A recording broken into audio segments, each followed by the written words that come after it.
तो दोस्तों, सबसे पहले तो आप इस क्लिप को देखिए और बताइए कि इसमें वीएफएक्स का इस्तेमाल किया गया है कि नहीं। मैक्सिमम स्टंट इम्पॉसिबल दिख रहे हैं और हाँ, जरा से भी ऊंच नीच हुआ तो मौत पक्की।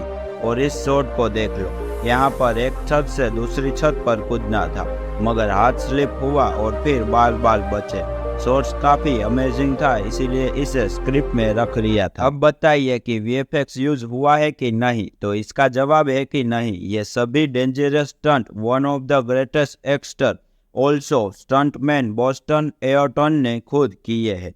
वो अपने आखिरी दिनों में बताते हैं कि स्टंट करते समय उनके शरीर के सभी हड्डियां एक ना एक बार तो टूटी चुकी मगर सबसे ज्यादा उनको तब तकलीफ हुई थी जब उनकी गर्दन की हड्डी टूटी थी। दरअसल उनको एक सीन के लिए एक बड़े से वाटर टैंक के नीचे आना था और बोस्टन को पानी के प्रेशर का बिल्कुल भी अंदाजा नहीं था और हेवी प्रेशर के कारण उनकी गर्दन की हड्डियां टूट गई थी। बोस्टन इतने महान थे कि उन्होंने गर्दन की हड्डी टूटने के बावजूद भी उस शॉट